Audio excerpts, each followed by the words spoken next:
हमारी संस्कृति, हमारे संस्कार सदा रहे हमारे साथ। भारत की पुरातन गाथाएं और महान संतों की वाणी। सब्सक्राइब करें तिलक कथाएं। श्यामा, शरीर संतुलित रहता है तभी तो हम मालिक को पाने के लिए साधना कर सकते हैं। अरे राधा भाई से कह दो कि उसे खाना पीना छोड़ने की जरूरत नहीं है। अगर वो नहीं मानती तो उसे तांगे पर बिठाकर गांव भेज दो। जाओ। छोड़ दीजिए, मैं शिरडी छोड़कर नहीं जाऊंगी। छोड़ दीजिए, अगर लेकर जाना है तो मुझे साईं बाबा के पास लेकर चलिए। मैं शिरडी छोड़कर नहीं जाऊंगी। आप अपने आप को साईं बाबा के भक्त मानते हो और मुझसे ऐसा बर्ताव करते हो।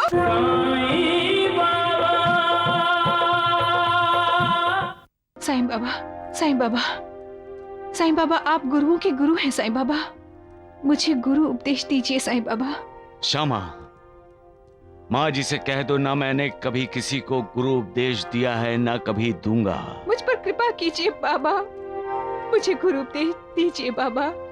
बाबा, साईं बाबा, साईं बाबा, रुकिए बाबा। बाबा, साईं बाबा, रुकिए।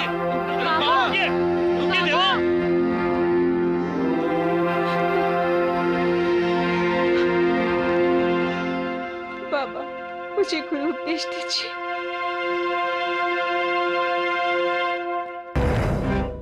देखा आपने वैद्य जी? देखा द्वारिकानाथ जी, देखा।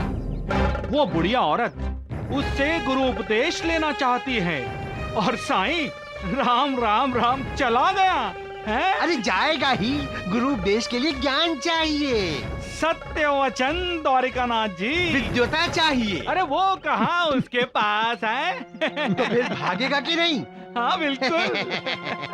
देखिए, साईं बाबा का बंदर भी आ गया। हे द्वारकानाथ, मुझे गुस्सा मत दिला। जा, पहले अपने साईं बाबा से पूछ, जब वो बुढ़िया गिड़गिड़ा रही थी तो उसे गुरु उपदेश क्यों नहीं दिया? अरे बाबा जो प्रवचन देते हैं ना, वही तो उपदेश होता है। वो गुरु उपदेश होता है तो फिर तुम्हारा वो ढोंगी साईं तुम्हारे नाम से तुम्हें पुकारेगा नानावली, तो क्या वो भी गुरु उपदेश हो गया है? जी ना ना ना ना, मुझे आंखें नहीं दिखाना। मैं 2 बूंद डाल दूंगा ना तो अंधा कर दूंगा, समझे? अरे छोड़िए वैद्य जी, शांत हो जाइए। एक बात सुनिए, अगर ये अंधा हो जाएगा तो वो साईं बाबा का ढोंग और पाखंड कैसे देख पाएगा बेचारा? रुको, ये ले, तू भी ले।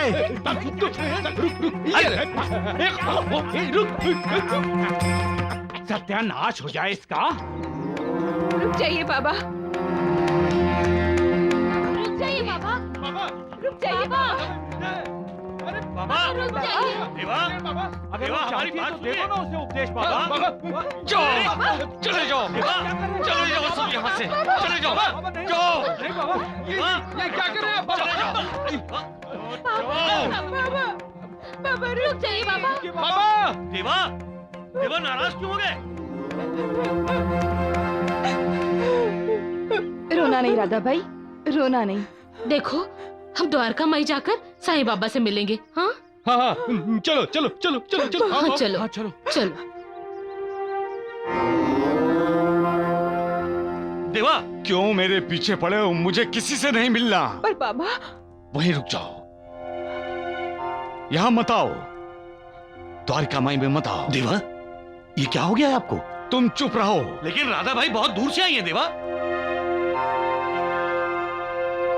रुक जाओ, वहीं रुक जाओ, एक कदम भी आगे मत बढ़ाना तुम। बाबा, आप चाहे मुझे कितना भी रोक ले बाबा, पर मैं आपके चरणों में आकर ही रहूंगी बाबा। मेरी द्वारिका माई में मुझे ही धमकाती हो तुम।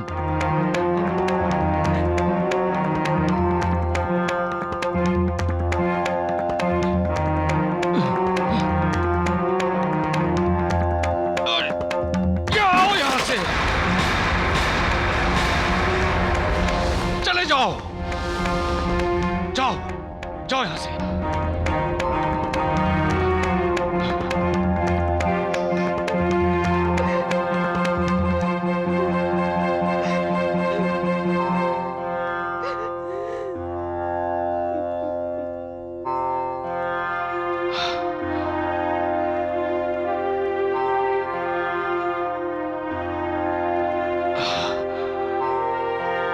ये आपने अच्छा नहीं किया देवा। अरे आप ही ने तो राधा बाई को बुलाया और आप ही उसे ठुकरा रहे हैं। कब बुलाया मैंने माँ जी को?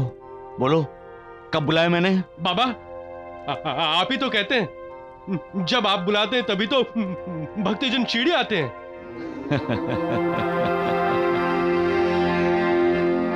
इसमें हंसने की क्या बात है? राधाबाई कितना डर गई थी बाबा। अब उसे गुरु उपदेश नहीं चाहिए होगा। बाबा कभी कभी ऐसी बातें करते हैं जो हमारी समझ में आना मुश्किल होता है। हाँ नूर, बाबा जो भी कहते हैं या जो भी करते हैं उसमें जरूर कोई गहरी बात छुपी रहती है। इसका मतलब बाबा ने जानबूझकर राधाबाई के साथ ऐसा व्यवहार किया। देवा, क्यों किया आपने ऐसा? श्यामा, जैसे शिष्य गुरु को परखता है वैसे ही गुरु भी अपने शिष्यों को परखता है। गुरु ये देख लेता है, ये परख लेता है कि शिष्य में योग्यता है, क्या शिष्य बनने की क्षमता है।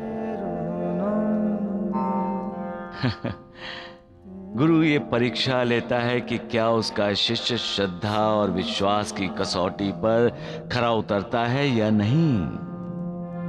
गुरु पर श्रद्धा नहीं, विश्वास नहीं तो गुरु शिष्य के रिश्ते का मतलब ही कोई नहीं रह जाता। हे लीलाधारी, आपकी लीला आप ही जाने। सबका मालिक एक।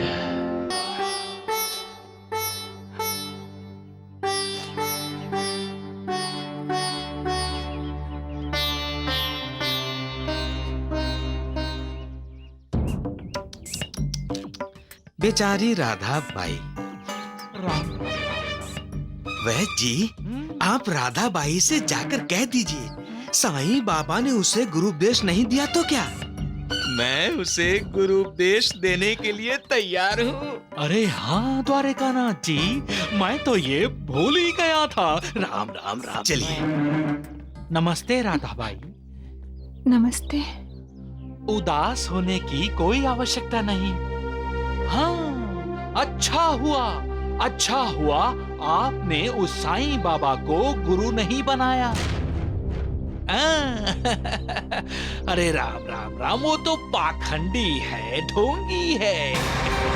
गुरु उपदेश देने लायक तो हमारे द्वारिकानाथ जी हैं। जिन जिन लोगों ने आज तक इन्हें गुरु बनाया है ना, उनका तो भाग्य ही फूट गए। फूट जाएगा, जरूर फूट जाएगा नालायक, चुप रहे।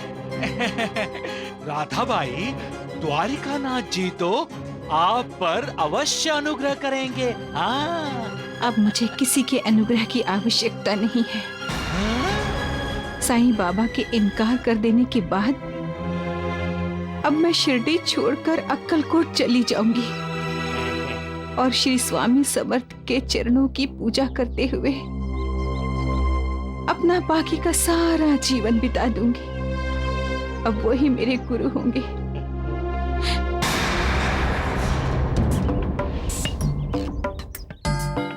देखा वैद्य जी, इनकार सुनने के बाद भी लोगों को साईं बाबा का ही अनुग्रह चाहिए।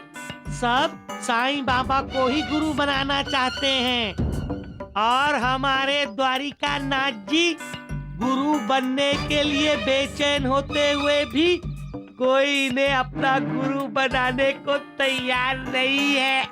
वैद्य जी समझ जाइए, साईं बाबा और द्वारिकानाथ जी में कितना फर्क है।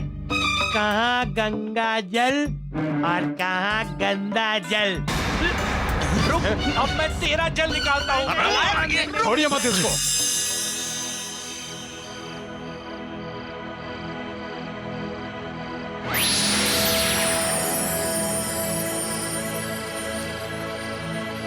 राधाबाई,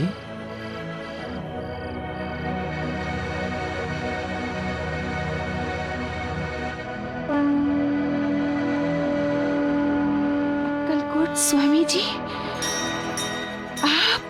राधाबाई, तुम अक्कलकोट क्यों आ रही हो? मैं तो यहाँ शिरडी में ही हूँ।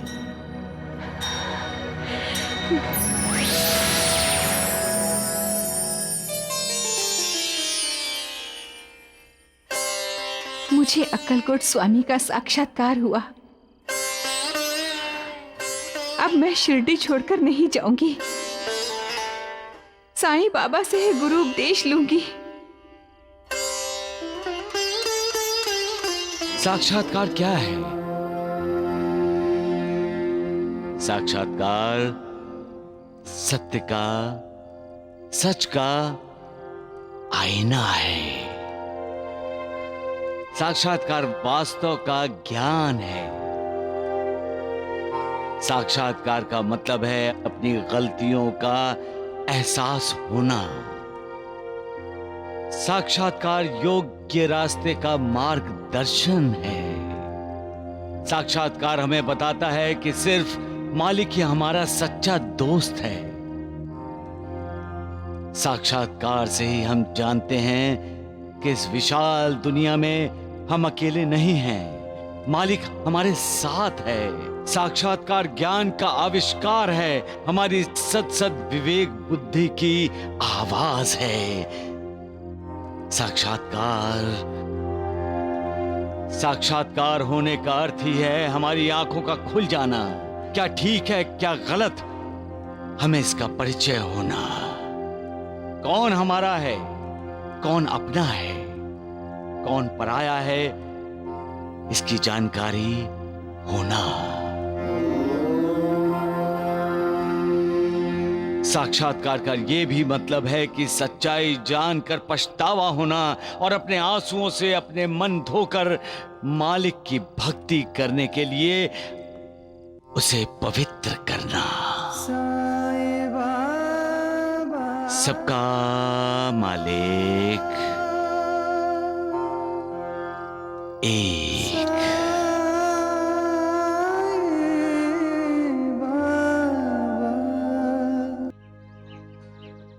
प्रणाम।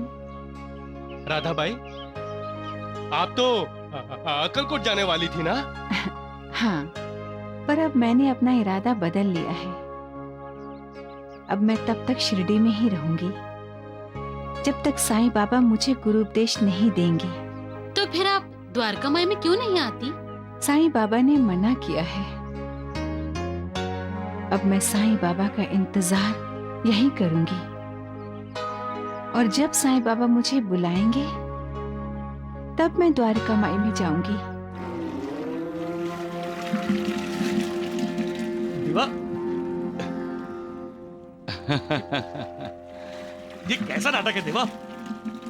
नाटक? और नहीं तो क्या।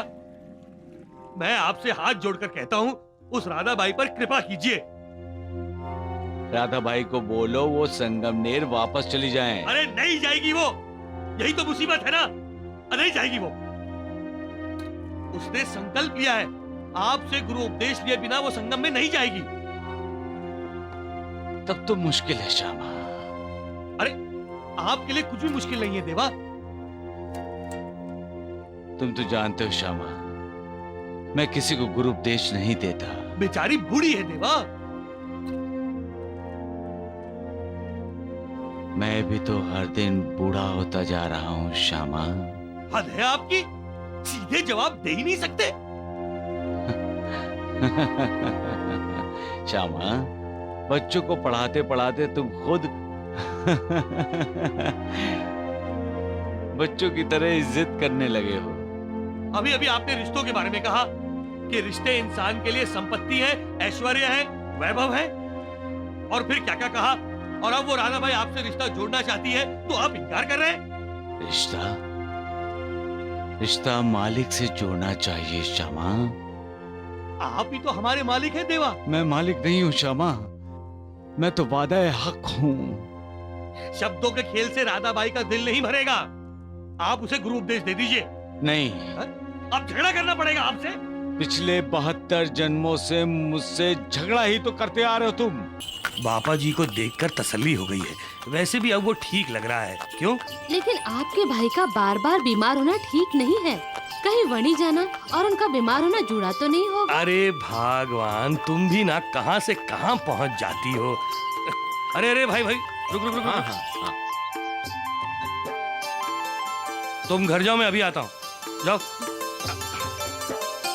टांगे से क्यों उतर रहे हैं आप? अरे तुम जाओ घर, मैं आता हूँ। जा भाई।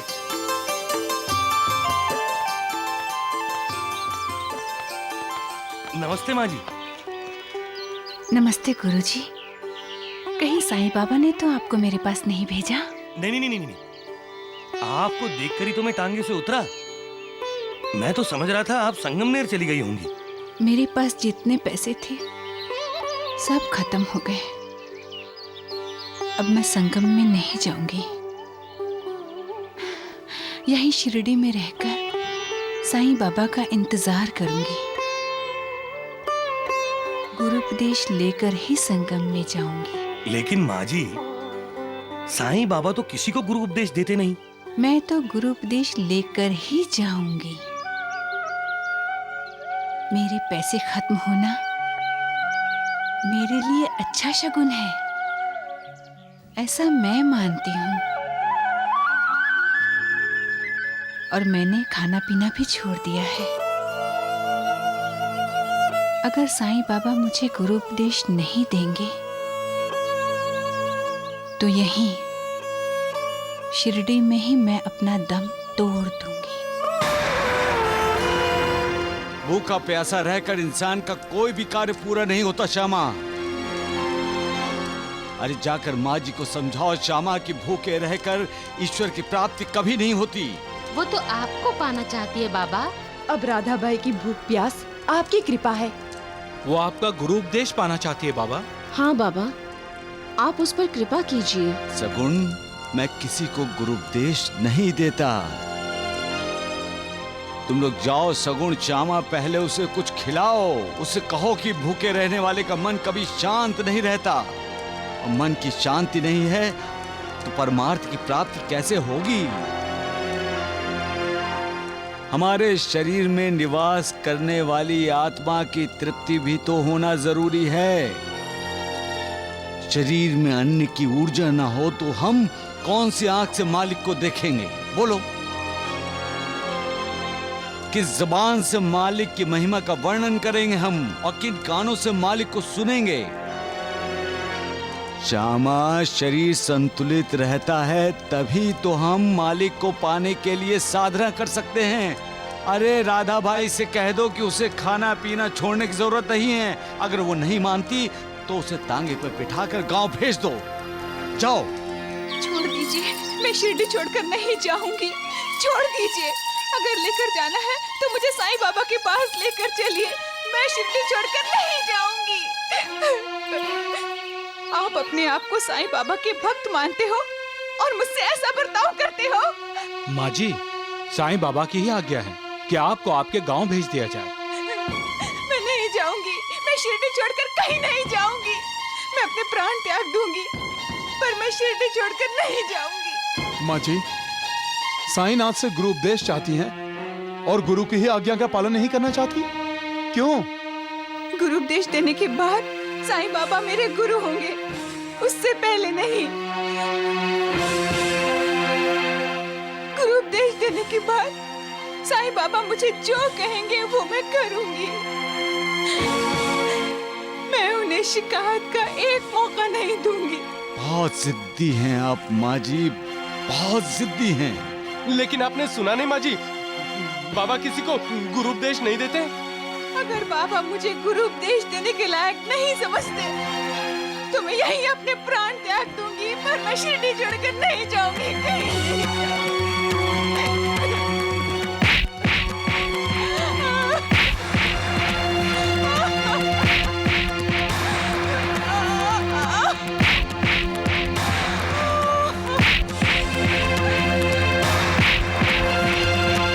श्यामा महासपति, अरे रोको माँ जी को, अरे रोको उसे।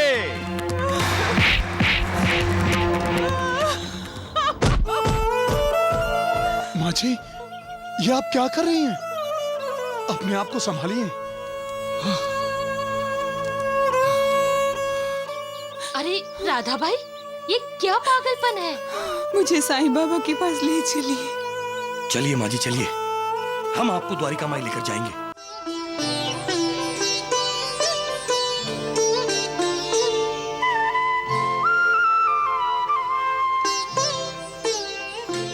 ओम जय साईनाथ, जय साईनाथ, आदि न अंत तुम्हारा, तुम्हें श्रद्धा नमन हमारा। ओम जय साईनाथ, जय साईनाथ, आदि न अंत तुम्हारा, तुम्हें श्रद्धा नमन हमारा। धरती पर रहकर प्रभु तुमने तन अंबर तक विस्तारा।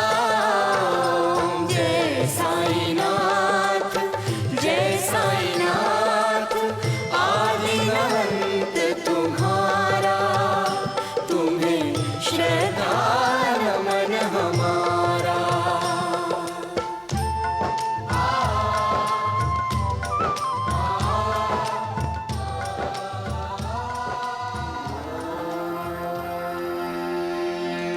माँ जी जाइए जाइए, बाबा आपको बुला रहे हैं, जाइए। माँ जी, क्यों अपने आप को तकलीफ दे रही हैं? आपको मालिक ने जिंदगी जीने के लिए दी है, मौत को गले लगाने के लिए नहीं। जी बाबा, बाबा आप मुझे गुरु उपदेश दीजिए बाबा। क्या करूं? तुम्हारे कान में कोई मंत्र बोल दूं? मंत्र बोल देने से तुम्हें गुरु उपदेश प्राप्त होगा। हर कोई यही चाहता है माँ जी कि गुरु उनके कान में मंत्र फूके। मैं भी आपकी तरह यही चाहता था अपने गुरु से,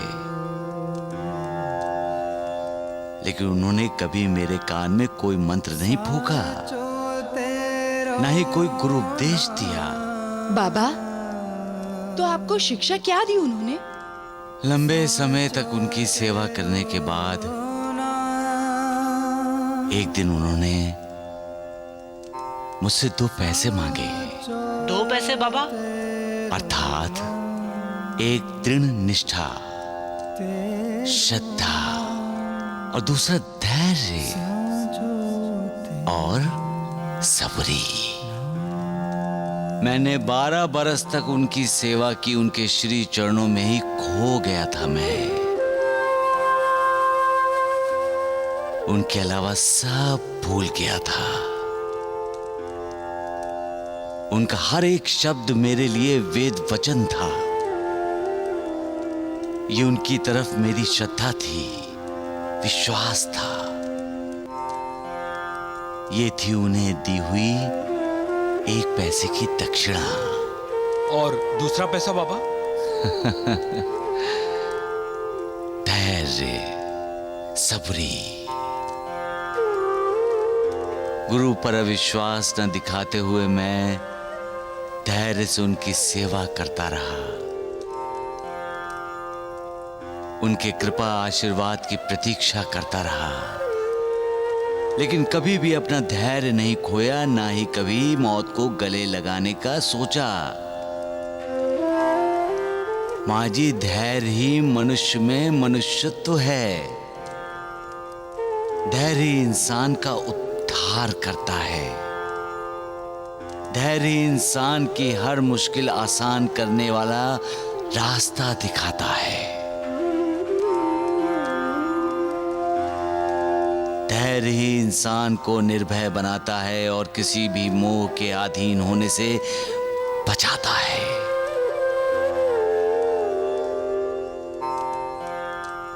अपने लक्ष्य की, अपने ध्येय की प्राप्ति के लिए धैर्य की परम आवश्यकता है। धैर्य तो गुणों का खान है, उत्तम विचारों की जननी है।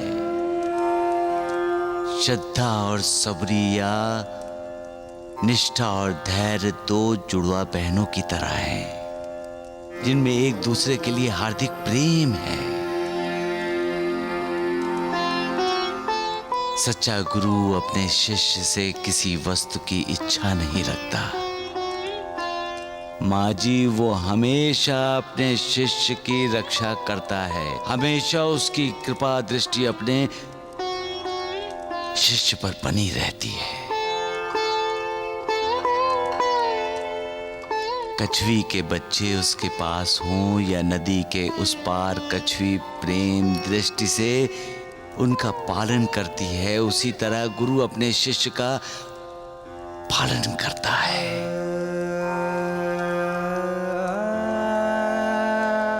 माँ जी, मेरे गुरु ने तो मुझे कोई मंत्र नहीं सिखाया, ना ही उन्होंने मुझे किसी मंत्र की दीक्षा दी। तो मैं तुम्हारे कान में कौन सा मंत्र फूंकूं? इसलिए कहता हूं, व्यर्थ में किसी से गुरु उपदेश पाने की कोशिश न करो।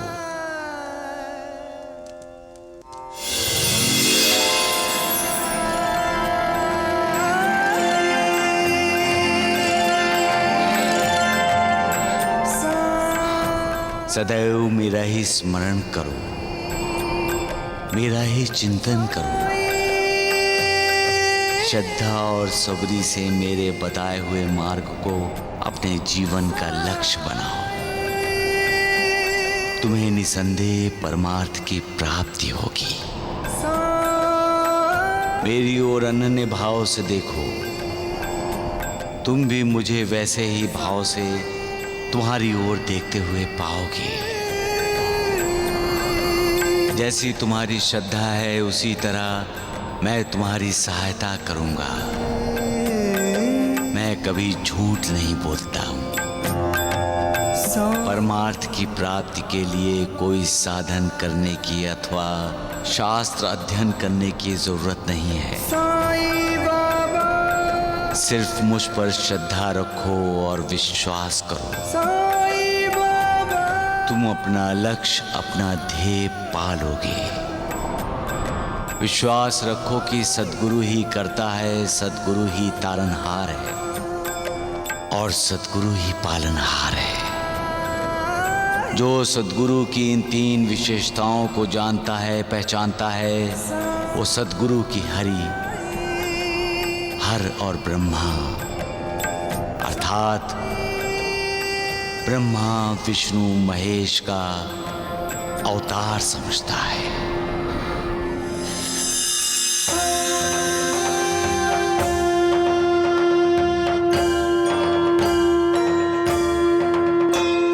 साई कथा अनंत है, साई नाम अनमोल, जन्म सफल हो जाएगा, साई साई बोल।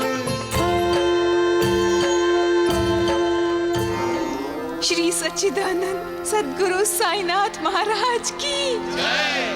साईनाथ महाराज की, साईनाथ महाराज की।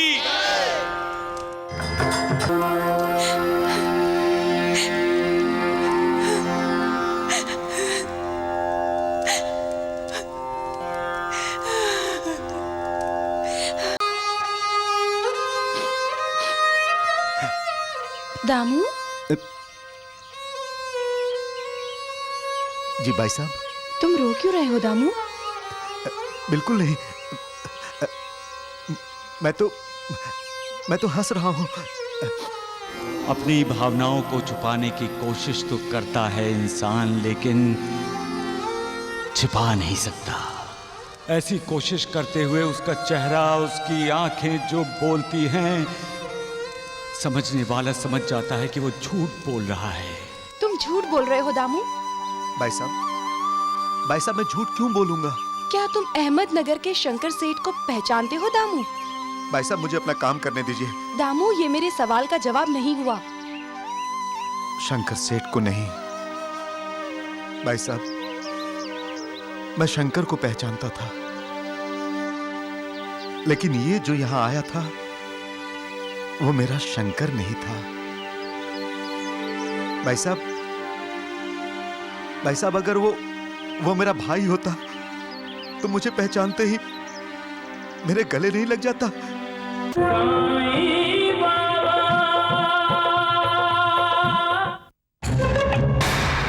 दिनकर, तुम जिस व्यापार में हाथ डालते हो बस नुकसान ही करते हो। तुम कोई भी व्यापार करने से पहले मुझसे पूछते क्यों नहीं हो दिनकर? बस नुकसान ही नुकसान करते रहते हो। अगर ऐसे ही होता रहा ना तो एक दिन ये जमीन, जायदाद, हवेली सब नीलाम हो जाएगी। धर्मानंद, समझाओ इसे, अच्छे से समझाओ। अरे नीलामी होती है तो इसमें तुम दोनों का क्या नुकसान है? ये जमीन जायदाद तो तुम्हारे भैया दामू की है, जिसे विश्वासघात करके तुम दोनों ने उसे हथिया लिया है। अरे ऐसे शंकर को आग बबूला होने की क्या जरूरत है, हैं? कहीं ऐसा तो नहीं कि शंकर तुम्हें हवेली से निकाल बाहर करना चाहता हो, हैं? दिनकर, सावधान रहो। इस दुनिया में कुछ भी हो सकता है। कहीं तुम्हें भी दामू की तरह किसी गंदी बस्ती में जाकर किसी झोपड़े में न रहना पड़े।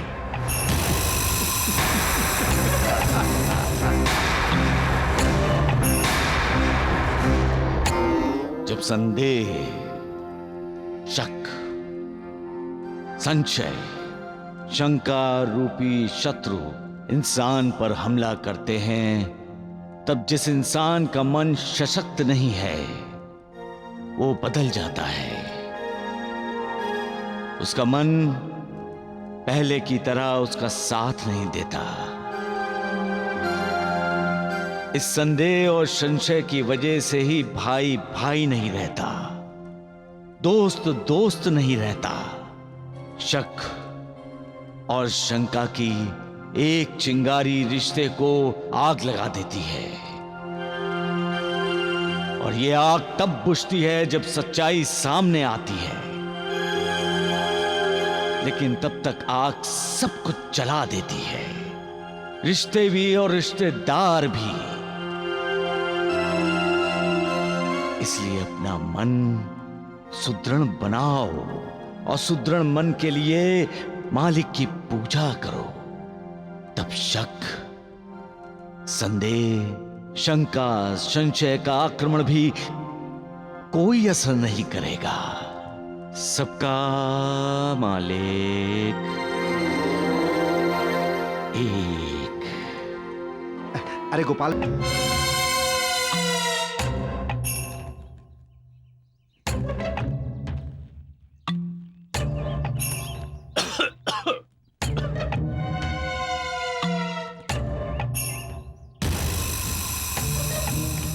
क्या हुआ? गला खराब हो गया क्या तुम्हारा? नहीं, पिछले कुछ दिनों से नींद खराब हो गई है मेरी। नींद खराब हो रही है? क्यों खराब हो रही है नींद? पता नहीं ऐसा क्यों लग रहा है कि कहीं तुम्हारी नीयत तो खराब नहीं हो गई। दिनकर, देखो शंकर, तुमने कहा था कि कानूनी कागजात पर भैया के दस्तखत ले आओ। मैं अस्पताल गया और जैसा कि तुमने सोचा था, भैया ने बिना पढ़े कागजात पे दस्तखत करके दे दिया और सारी जायदाद हमारी हो गई। तो जायदाद हमारी नहीं हुई, सिर्फ तुम्हारी हुई, क्योंकि तुमने उस जायदाद का आधा हिस्सा अभी तक मुझे नहीं दिया है। लेकिन आज मैं फैसला करके आया हूं। क्या फैसला करके आए हो तुम? हैं? क्या फैसला करके आए हो? कि मुझे अब सारी जायदाद का आधा हिस्सा आज और अभी चाहिए। हिस्सा चाहिए तुम्हें? हाँ, तुमने बड़े भाई को धोखा दिया। तुम तो मुझे भी धोखा दे सकते हो, लेकिन मैं धोखा नहीं खाऊंगा। मुझे सारी जायदाद का आधा हिस्सा आज ही चाहिए। नालायक, ये ले, हिस्सा चाहिए तुम्हें? नहीं, बोल, चाहिए और हिस्सा? हिस्सा चाहिए। जैसा सोचा था वैसा ही हुआ। मालिक का व्यवहार भी अजीब है। यहाँ ना अदालत है ना न्यायाधीश, पर मालिक का कानून किसी को नहीं बख्शता। सबके साथ न्याय होता है। कानून क्या है? जैसा करोगे वैसा भरोगे, जैसा बोगे वैसा ही तो काटोगे।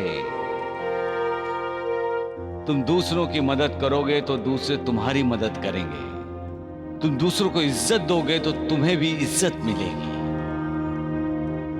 तुम दूसरों के साथ विश्वासघात करोगे तो तुम्हारे साथ भी विश्वासघात होगा। ये अटल है।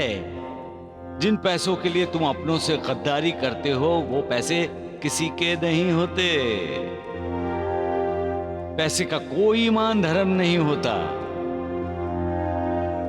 न उसके पास कोई प्यार की भावना है न ममता की। वो तो निर्दयी है। उसके सीने में दिल नाम की कोई चीज नहीं होती।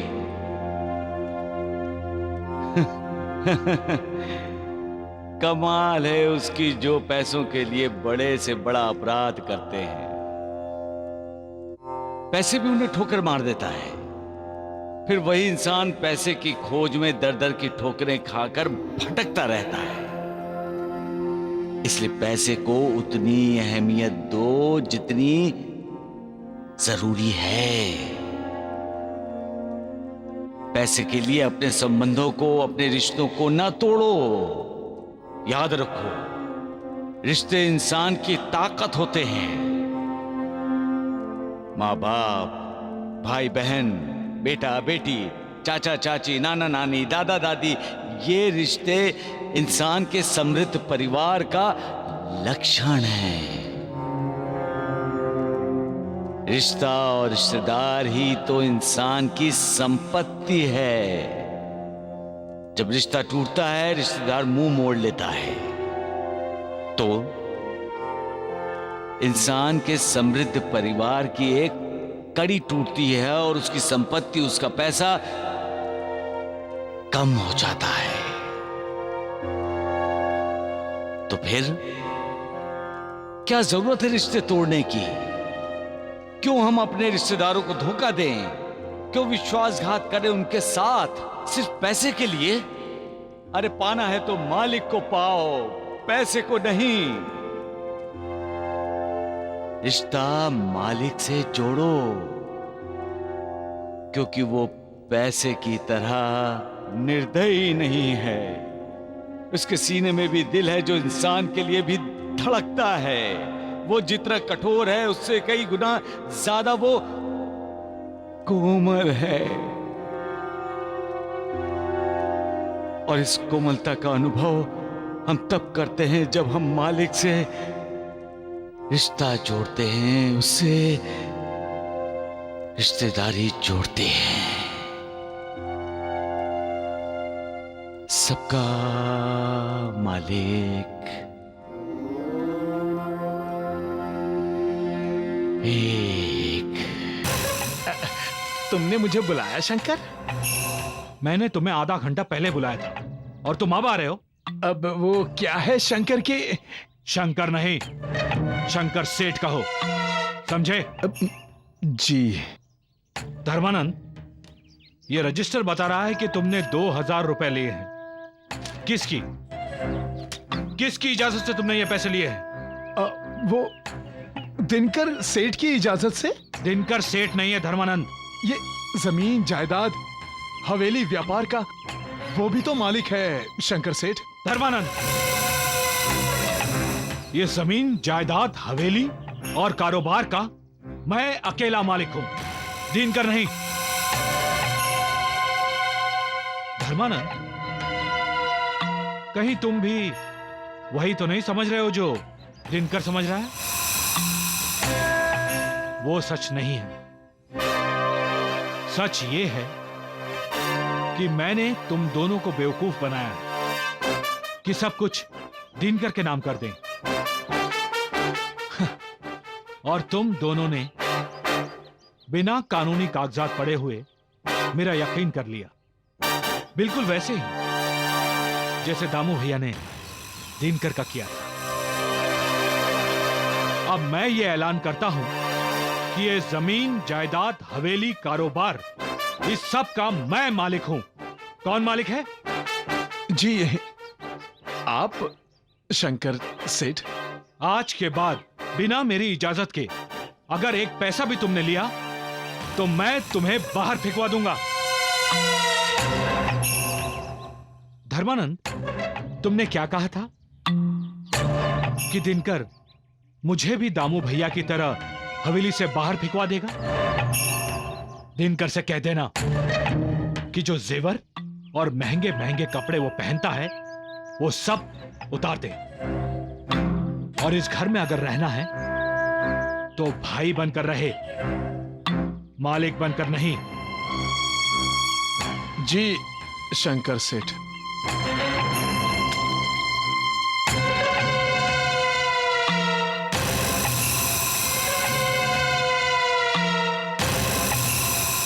शंकर सेठ, इस अपमान का बदला मैं जरूर लूंगा।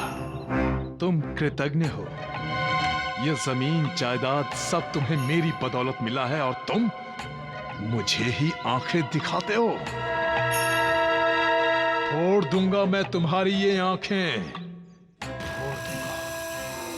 खुद कृतज्ञ होकर दूसरों को कृतज्ञ बोलता है ये तेरा इंसान मालिक।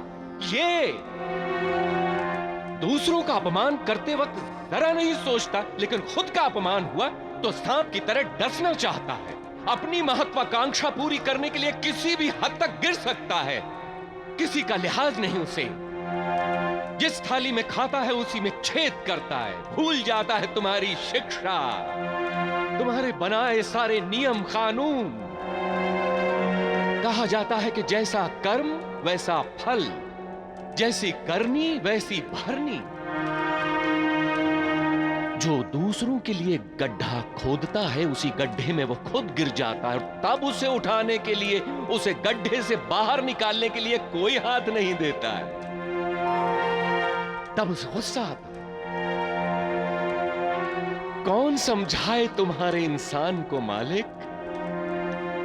क्यों क्यों बनाते हो ऐसे नमूने? क्यों मालिक, क्यों? कभी कभी तुम्हारा खेल, तुम्हारी लीला मेरे समझ से परे है मालिक। हाँ,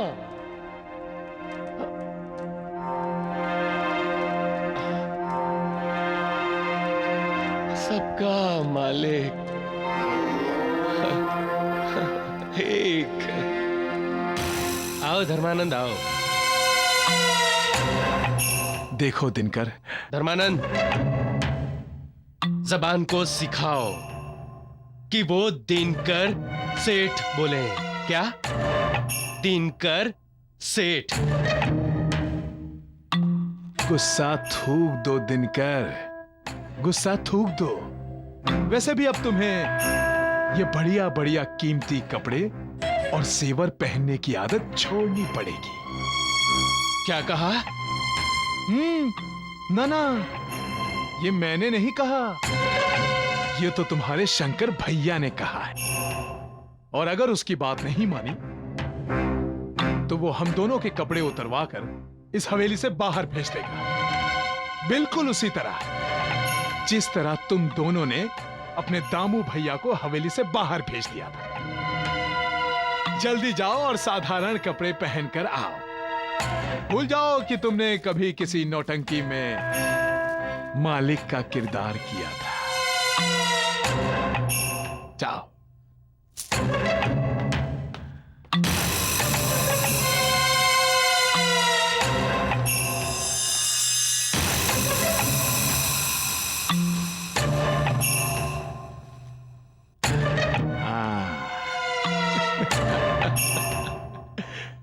अब ठीक है।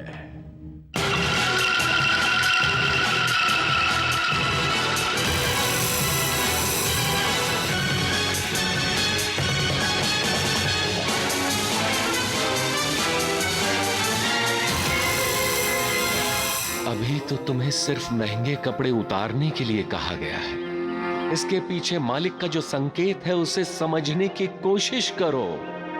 तुम्हें मालिक समझाना चाहता है कि कपड़ों के साथ साथ अपना अहंकार भी उतार फेंको, अपनी गलती सुधार लो, परिवार में जो दरारें पैदा हुई हैं उन्हें पाटो।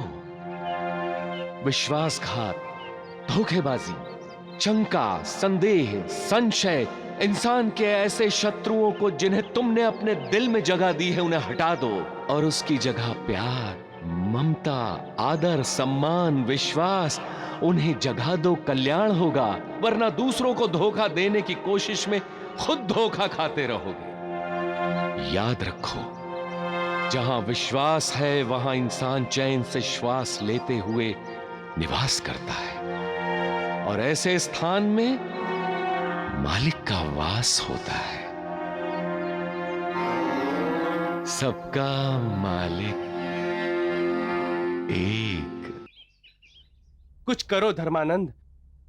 मैं अकेला इस हवेली का मालिक बनना चाहता हूं। ये दिनकर तुम्हें क्या पाठ पढ़ा रहा है धर्मानंद? वो खाने पीने की बात चल रही। क्यों दिनकर? अच्छा धर्मानंद, दिनकर तुम्हें एक खुशखबरी दूं? हाँ। मैं शादी करने जा रहा हूँ। हाँ, अच्छा।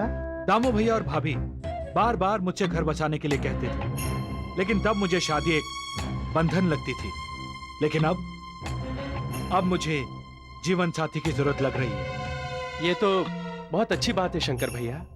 बहुत जल्द हम लोग लड़की देखने जाएंगे। ऐसा लगता है शंकर सेठ कि तुमने पहले से ही लड़की देख रखी है। हाँ, मैंने लड़की देखी है, इसीलिए तो शादी की बात चलाई है। अब मेरा घर आबाद हो जाएगा। दूसरों को बर्बाद करके खुद आबाद होना चाहते हो, एक परिवार को तोड़कर अपना परिवार बनाना चाहते हो।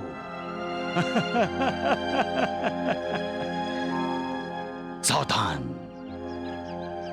तुमने अपने भाई को धोखा दिया है। अब तुम्हें तुम्हारे परिवार में से कोई धोखा दे सकता है, विश्वासघात कर सकता है। जो दुख दर्द तुमने अपने भैया भाभी को दिए हैं, वही दुख दर्द भुगतने का तुम्हारा समय आ गया है। मालिक का न्याय करीब है।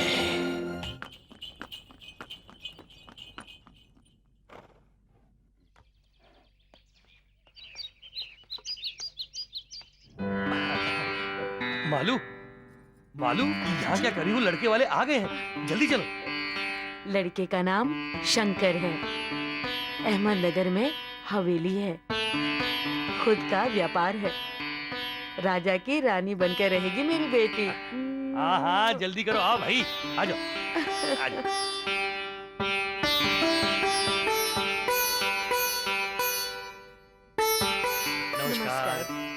नमस्कार। नमस्कार। नमस्कार। घर ढूंढने में आपको कोई परेशानी तो नहीं हुई? भास्कर राव जी, आपको तो यहाँ सभी पहचानते हैं। बैठिए। हाँ यही बैठिए। मैं रागिनी को लेकर आती हूँ।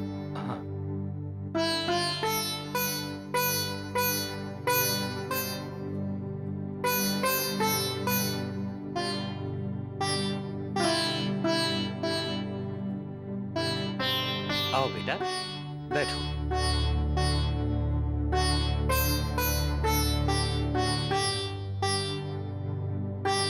मालू, मेहमानों के लिए चाय नाश्ता? हाँ जी, नौकर लेकर आता ही होगा।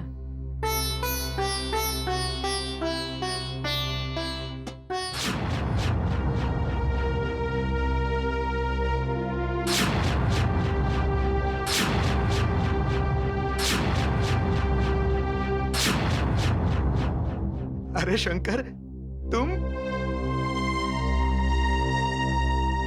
दिनकर, कैसे हो तुम दोनों? खुश तो हो ना?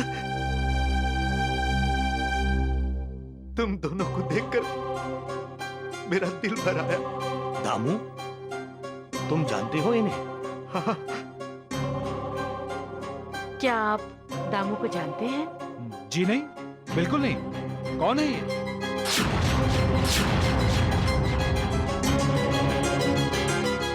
तुम मुझे नहीं जानते शंकर। बस हो गया दामू, तुम अंदर जाओ। छोटे लोगों में होती है ये बुरी आदत। बड़े लोगों से पहचान बताएंगे, रिश्ते नाते बताएंगे। नौकर को तो नौकर बन के ही रहना चाहिए। मालिक के साथ नाता जोड़ने की कोशिश नहीं करनी चाहिए। मुझे माफ कर दीजिए। पल भर के लिए मैं धोखा खा गया था। मुझे लगा मेरे सामने मेरा छोटा भाई शंकर है, लेकिन गलती मेरी थी। वो अपना नहीं पराया है।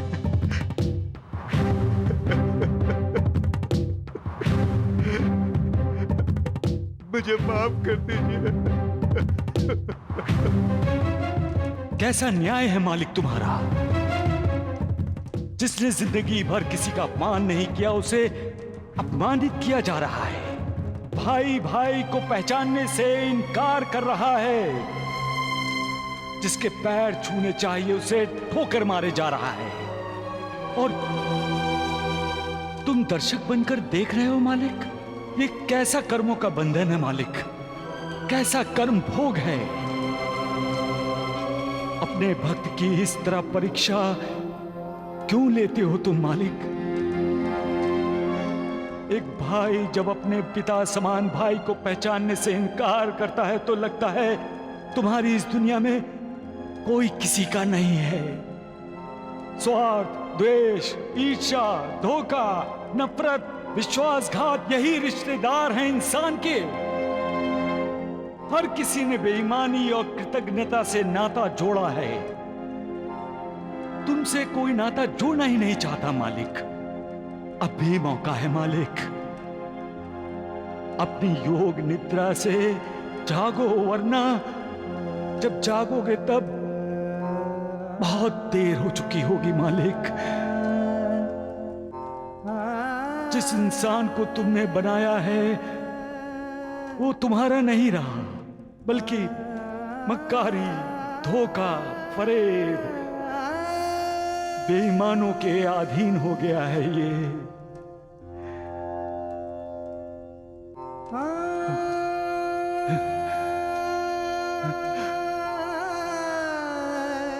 सबका मालिक एक।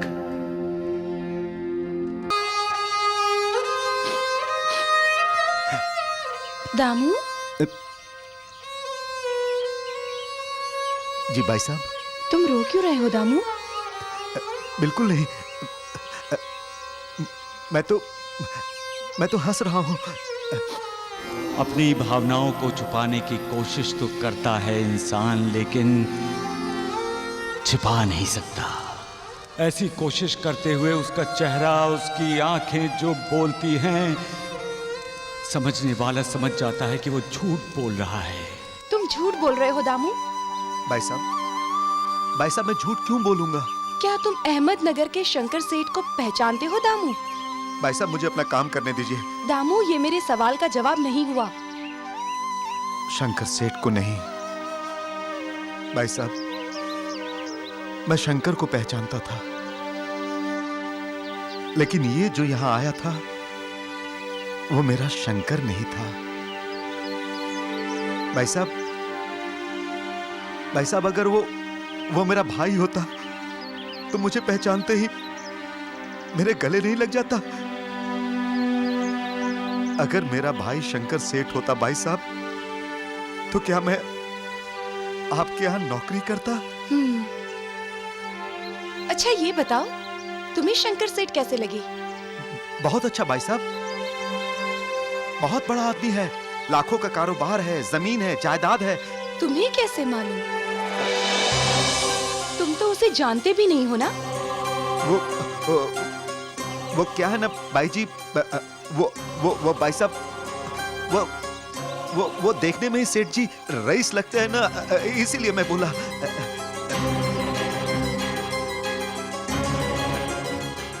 मैंने कितनी बार कहा है कि अपने पूर्व जन्म के संबंधों की वजह से ही इंसान इस जन्म में संपर्क में आता है। तुम्हारा और इस लड़की का भी पूर्व जन्म का कोई ऋणानुबंध होगा जो वो तुमसे हमदर्दी जता रही है।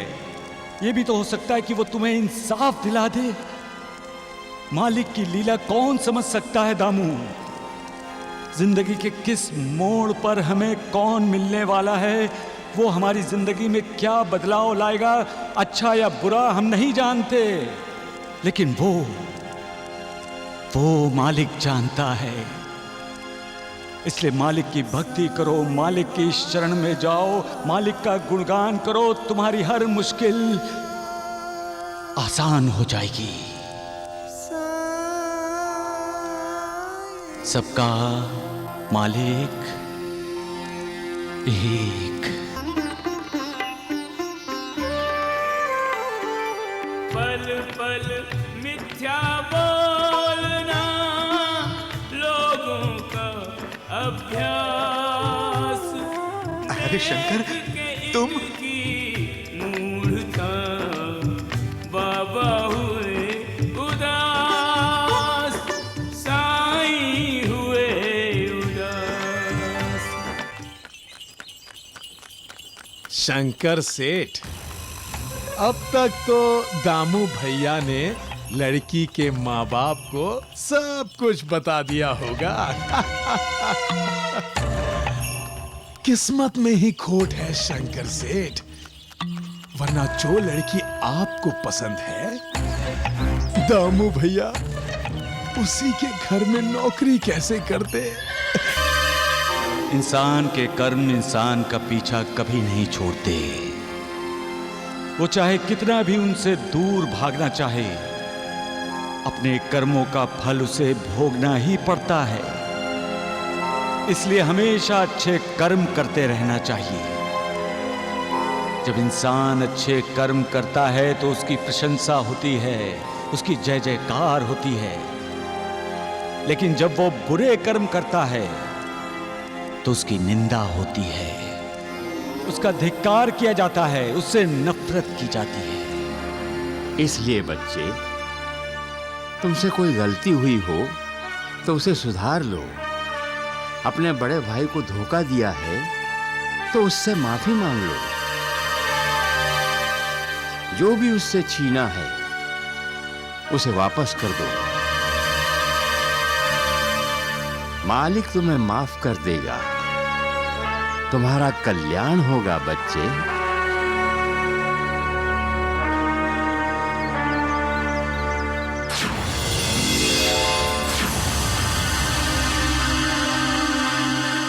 अरे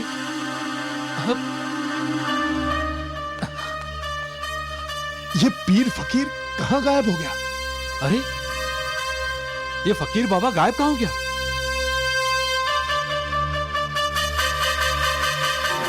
अनंत कोटि ब्रह्मांड नायक राजाधिराज योगी राज परब्रह्म श्री सच्चिदानंद सद्गुरु साईनाथ महाराज की जय।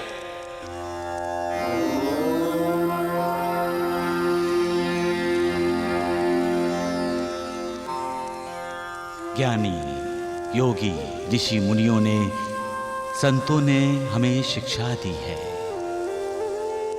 सत्यम वद धर्मम चर, स्वाध्यायानम प्रमदः, मातृदेवो भव, पितृदेवो भव, आचार्य देवो भव। इसका अर्थ क्या है? सत्यम वद, सच बोलो, सत्य की राह पर चलो, सत्य का ही साथ दो, असत्य का नहीं, क्योंकि सत्यमेव जयते। अंतिम विजय सत्य की ही होती है, क्योंकि सत्य पर ब्रह्म का, परमात्मा का तेज है। फिर भी इंसान सच नहीं बोलता, झूठ का साथ देता है और अंत में पछताता है। धर्मम च मतलब धर्म का आचरण करो, अधर्म का नहीं। ये धर्म क्या है? तुम सभी जो समझ रहे हो वो धर्म नहीं है। धर्म का अर्थ है कर्तव्य। माता पिता का धर्म है अपनी संतान पर अच्छे संस्कार करना, उसे अच्छी शिक्षा देना, अच्छा इंसान बनाना। एक बच्चे का धर्म है अपने बड़ों का, अपने माता पिता का, अपने गुरु का आदर करना, अच्छी शिक्षा हासिल करना। और जो ताकतवर है, बलवान है, उसका कर्तव्य है कि निर्बल दुर्बल अबलाओं की रक्षा करना। ज्ञानियों का, विद्वानों का धर्म है समाज का मार्गदर्शन करना। लेकिन क्या ऐसा हो रहा है? क्या हम अपने अपने धर्म का पालन कर रहे हैं? नहीं, समाज में अधर्म हो रहा है। हमारी आंखों के सामने गुरु का, बड़ों का, माता पिता का अनादर किया जा रहा है। पैसों के लिए किसी को भी धोखा दिया जा रहा है। अपनों से ही विश्वासघात करते हैं लोग। क्यों? किस लिए? जमीन जायदाद के लिए? अमीर बनने के लिए? क्या अमीरी पैसों से तौली जाती है? तो मैं कहता हूं जिस पर मालिक की कृपा है वो अमीर है, जिसके साथ मालिक की दुआ है वो अमीर है। मालिक की दुआ, उसकी कृपा ही तो इंसान अपने साथ लेकर परलोक जाता है। और यही कृपा, यही दुआ अगले जन्म में उसके काम आती है। जमीन जायदाद दौलत सब यहीं छोड़कर जाना पड़ता है। तो फिर जो वो साथ नहीं ले जा सकते उसके लिए वो धोखेबाजी क्यों करते हैं, विश्वासघात क्यों करते हैं? याद रखो, जो धर्म की राह पर चलता है यानी अपना कर्तव्य निभाता है, मालिक उसके साथ होता है।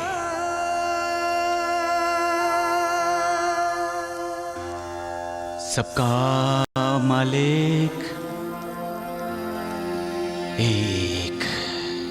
उर्मिला, उर्मिला, उर्मिला। बड़े खुश नजर आ रहे हैं आप, जो इतनी जोर जोर से मुझे पुकार रहे हैं। शंकर, उर्मिला हमारा शंकर शादी कर रहा है। हमारा शंकर? हाँ, मेरा भाई, तुम्हारा देवर। मुझे वो भास्कर राव के घर में मिला था। वो उनकी बेटी रागिनी को देखने आया था। उसने पहचाना आपको? क्या आप दामू को जानते हैं? जी नहीं, बिल्कुल नहीं। कौन है ये? पहचाना? अरे उसने मुझे देखते ही भैया कहकर मेरे पैर पकड़ लिए।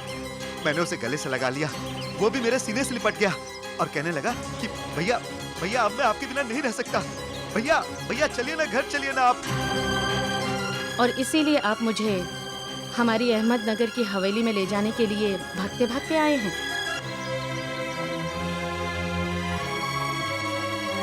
उर्मिला, शंकर ने मुझे पहचानने से इनकार कर दिया। शायद एक नौकर से बड़े भाई का रिश्ता रखना उसे अच्छा नहीं लगा होगा। उर्मिला, अब हम दुनिया में अकेले हो गए हैं। हमारा बेटा गोपाल कहाँ है हमें पता नहीं। और आज हमारा भाई भी हमें भाई बनने से इनकार कर दिया। अब हम दुनिया में अकेले हो गए उर्मिला, अकेले हो गए। मैं हार गया उर्मिला, मैं हार गया। अब तो एक जिंदा लाश बनकर जीना है उर्मिला। देख रहे हो ना मालिक, सच्चाई का रास्ता अपनाने वाले को कितनी तकलीफें उठानी पड़ती हैं। सच अगर तुम्हारा तेज है मालिक, तो तुम्हारे इंसान को दर दर की ठोकरें क्यों खानी पड़ती हैं? सच अगर तुम्हारा शस्त्र है, तो शस्त्र उठाने वाले को धोखेबाजी और फरेब हार क्यों माननी पड़ती है? क्यों सच के रास्ते पर चलने वाले को झूठ के सामने अपनी गर्दन झुकानी पड़ती है? क्यों? तुम्हारा ये इंसान और कितने अपमान सहेगा मालिक, कितनी और तकलीफ बर्दाश्त करेगा? मैं जानता हूं तुम परीक्षा लेते हो, लेकिन परीक्षा इतनी कठोर होगी मालिक तो इंसान सच्चाई के रास्ते पर चलने से इनकार कर देगा। सच की आराधना कोई नहीं करेगा मालिक। तुम तो दयालु हो मालिक, करुणा करो, करुणा करो मालिक, दया करो। अपने बनाए इंसान को करुणा दो, उसका भला करो, भला करो।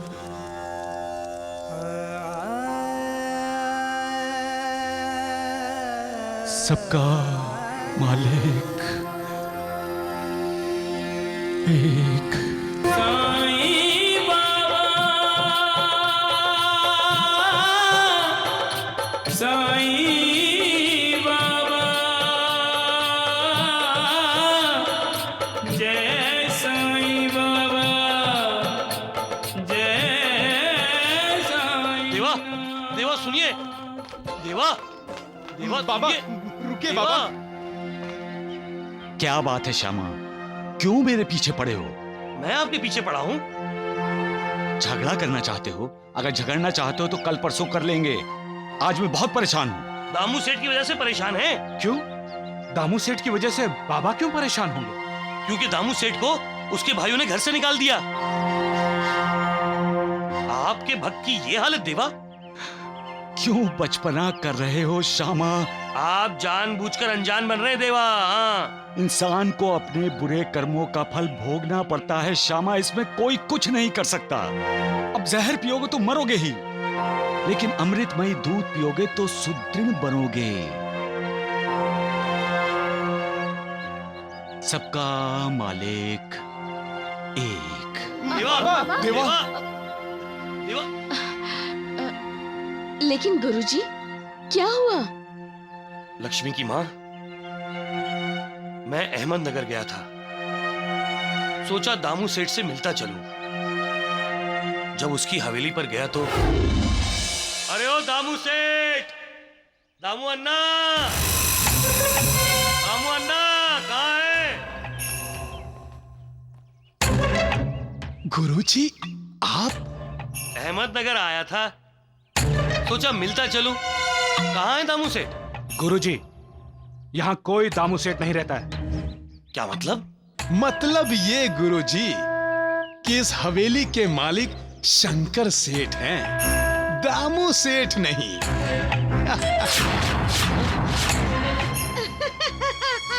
साफ साफ क्यों नहीं कहते धर्मानंद कि शंकर और दिनकर ने दामू सेठ और उसकी पत्नी को बच्चे के साथ घर से बाहर निकाल दिया। धोखा दिया है इन दोनों भाइयों ने अपने बड़े भाई को। दिनकर, बाहर निकालो इसे। ये पागल, चल भाग यहाँ से। ये तीनों बड़े धोखेबाज हैं, आपको भी निकाल देंगे, कहीं का नहीं छोड़ेंगे आपको। चल भाग, भाग यहाँ से, भाग, भाग।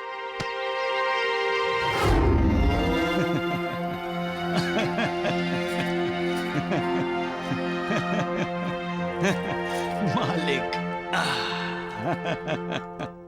देवा, आप हंस रहे हैं? आपके भक्त को धोखा दिया गया है साईनाथ। महासापति, धोखा देने वाले ने खुद को धोखा दिया है, मेरे भक्त को नहीं। लोग ये क्यों भूल जाते हैं कि जब वो किसी के साथ विश्वासघात करते हैं तब वो खुद अपना विश्वास खो बैठते हैं। परंतु बाबा, दामू सेठ पर तो अन्याय हुआ ना। जो अन्याय करता है उनका न्याय वो मालिक करता है नानावली। और जिस पर अन्याय होता है उसे भी न्याय वही दिलवाता है। लेकिन दामू सेठ तो सच्चाई के रास्ते पर चल रहा था। सच्चाई का व्रत महाकठिन होता है। पग पग पर ये व्रत इंसान की परीक्षा लेता रहता है। ये एक तपस्या है। जिसकी तपस्या पूर्ण होती है वो अग्नि से निकलने वाले सोने की तरह पवित्र और तेजस्वी हो जाता है। तो क्या आप दामू सेठ की परीक्षा ले रहे हैं देवा? श्यामा, परीक्षा मालिक ले रहा है, मैं नहीं। मैं तो मालिक का बंदा हूँ। लो, शायद तुम्हें अच्छा लगेगा। लो चाय आ गई। दामू, जी मैम साहब। हमने शंकर सेठ जी को हाँ कह दी है। रागिनी की शादी के लिए। ये तो बड़ी अच्छी खबर है। दामू जी। क्या तुम अकेले रहते हो? नहीं मैम साहब, मेरी पत्नी है और एक बेटा भी। अच्छा। दामू, कल अपनी पत्नी को साथ लेकर आओ, हमें कहीं जाना है।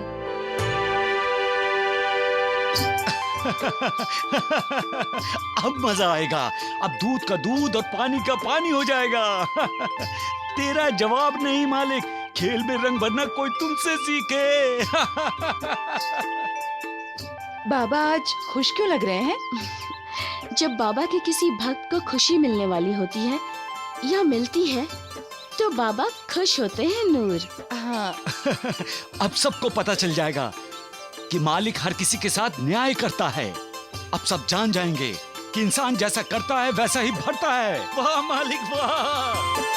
हाँ, अब इंसान जान जाएगा कि वक्त हमेशा उसके साथ नहीं होता और वक्त जब करवट बदलता है तो इधर की दुनिया उधर हो जाती है, जो अब होने वाली है। राधा भाई, किसकी दुनिया इधर से उधर होने वाली है? साईं की लीला तो साईं ही जाने। सच्चाई छिपाने से नहीं छिपती। आज इस सच्चाई का पता सबको चल जाएगा। सबका मालिक एक। हवेली जरा साफ सुथरी कर लो धर्मानंद। ऐसी की हवेली देखते ही रागिनी पर धाक जम जाए। मुझे तो बड़ी हैरानी हो रही है शंकर भैया कि दामू भैया ने रागिनी को कुछ बताया कैसे नहीं। बताया कैसे नहीं होगा दिनकर सेठ। लेकिन एक अमीर लड़के के रिश्ते को भला कोई कैसे ठुकरा सकता है?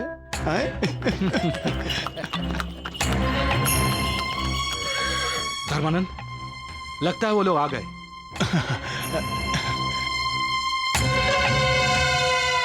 आइए आइए भावराव जी आइए।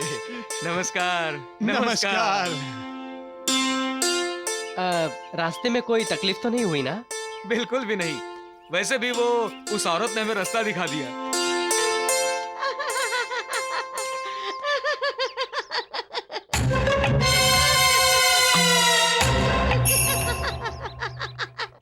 तख्त पर बैठने का तुम्हें कोई हक नहीं है।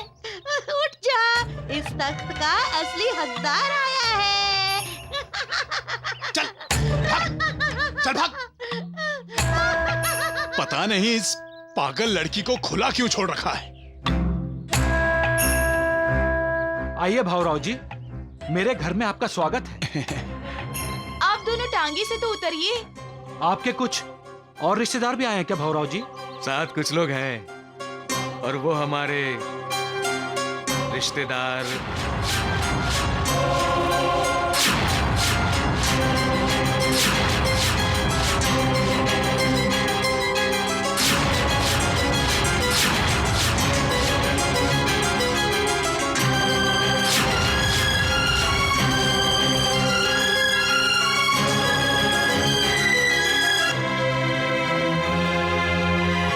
अरे दामू सेठ आप। नमस्ते उर्मिला भाभी। कितने दिनों बाद आप दोनों के दर्शन हुए। आपके बिना यहाँ ऐसे लग रहा था जैसे यहाँ की जिंदगी थम गई है। 3 साल पहले गांव में अस्पताल बनाने के लिए आपने 2 लाख रुपए दिए थे। दामू सेठ, सारे पैसे खत्म हो गए, लेकिन अस्पताल अभी पूरा नहीं हुआ। 1 लाख रुपए और देंगे तो सारे गांव वालों की और आसपास के लोगों की दुआएं आपको लगेंगी।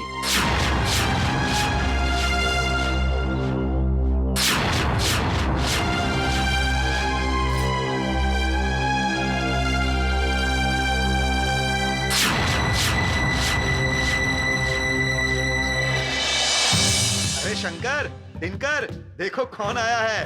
कौन हो तुम? चिल्ला क्यों रहे हो? कहाँ घुसे आ रहे हो? तुम कौन हो और यहाँ क्या कर रहे हो? ये मेरा घर है। जी नहीं, ये आपका घर नहीं है, क्योंकि जिसका ये घर है वो हमारे मालिक हैं।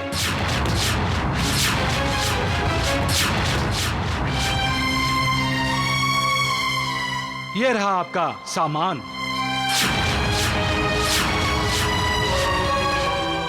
ये रहे कानूनी कागजात, पढ़ लीजिए। इसमें साफ साफ लिखा है कि आपने अपनी मर्जी से ये सारी जमीन जायदाद और पूरा का पूरा व्यापार मेरे नाम कर दिया है। पढ़िए पढ़िए। भाऊराव जी, आइए अंदर चलिए, आइए। चलिए दामू सेठ। यही तो अभी अभी यहाँ के लोगों ने कहा था ना आपसे। लेकिन भाऊराव जी, नौकरों को यहीं रुकने दें। वही तो मैं भी कह रही हूँ धर्मानंद, तुम यहीं रुको, अंदर आने की कोई जरूरत नहीं।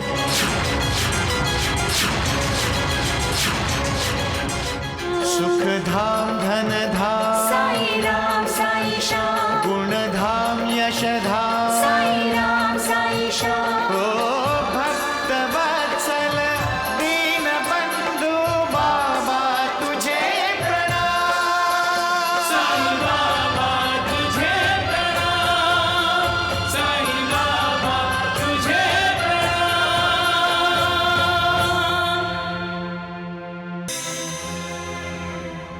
क्यों रे दिनकर, क्या यही संस्कार दिए हैं मैंने तुम्हें? अपने भैया के पैर कौन छुएगा?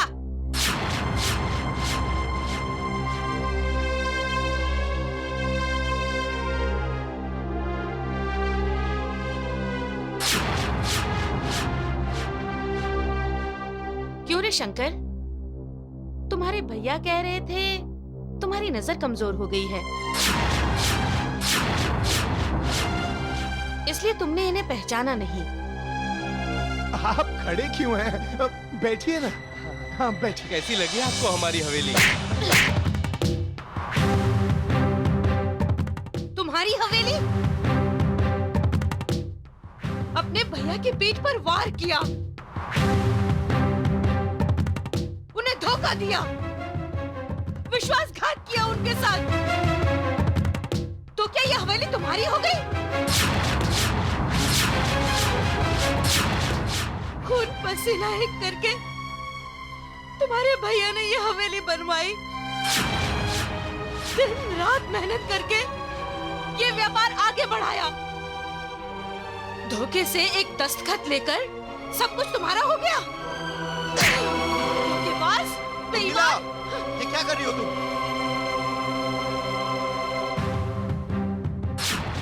जब कानूनी कागजात दिखाकर इन लोगों ने हमारा ही सामान हमारे घर से बाहर फेंक दिया था, जब इनके रखवालों ने हमें ही हमारे घर में जाने पर रोक लगा दी थी, तब जो करना चाहिए था वो मैं अब कर रही हूँ। छोड़ दीजिए मुझे। उर्मिला, उर्मिला, तुम्हें मेरी कसम। क्यों रोका आपने मुझे? आज जो हमारी हालत है, जिन तकलीफों का सामना हम कर रहे हैं, जिन बुरे हालात में हम जी रहे हैं, वो सब इन कमीनों की वजह से है। आज हमारा ही बेटा हमसे पराया हुआ है इन कमीनों की वजह से। नहीं उर्मिला,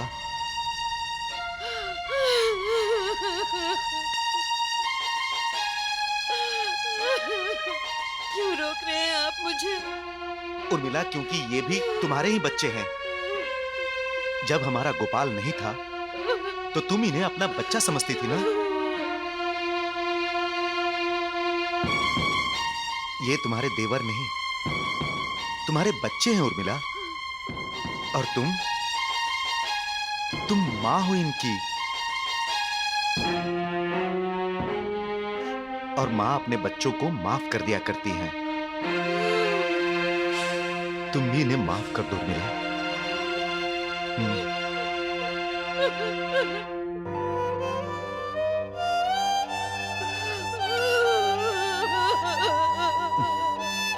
नहीं उर्मिला, चुप।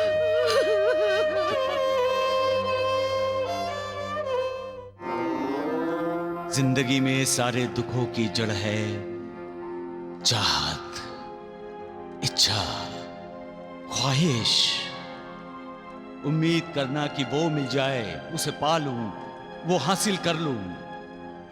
इंसान सोचता रहता है कि ये मिल जाए, वो मेरे पास हो, ये करूंगा तो इतना बड़ा आदमी बन जाऊंगा। और जब वो ख्वाहिश पूरी नहीं होती तो इंसान निराश हो जाता है।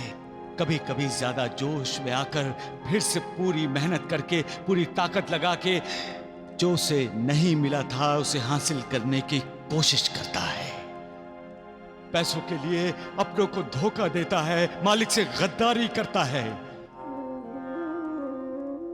और जब अंतिम समय आता है तब उसे साक्षात्कार होता है कि जिसे पाने के लिए वो भले बुरे मार्गों पर चला, वो सब तो उसे यहीं छोड़कर जाना है।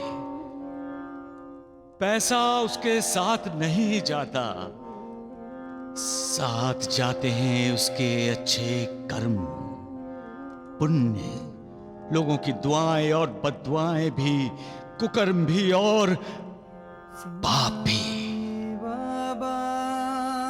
जिनका फल उसे अगले जन्म में भुगतना पड़ता है। तो फिर इंसान विश्वासघात क्यों करता है, क्यों धोखेबाजी करता है? भगवान श्री कृष्ण ने कहा है, वो इंसान क्यों भूल जाता है? मां फलेषु कदाचन, यानी कर्म करते रहो, फल में आसक्ति मत रखो। स्वार्थ और अहंकार को त्याग कर कर्म करो, कल्याण होगा तुम्हारा।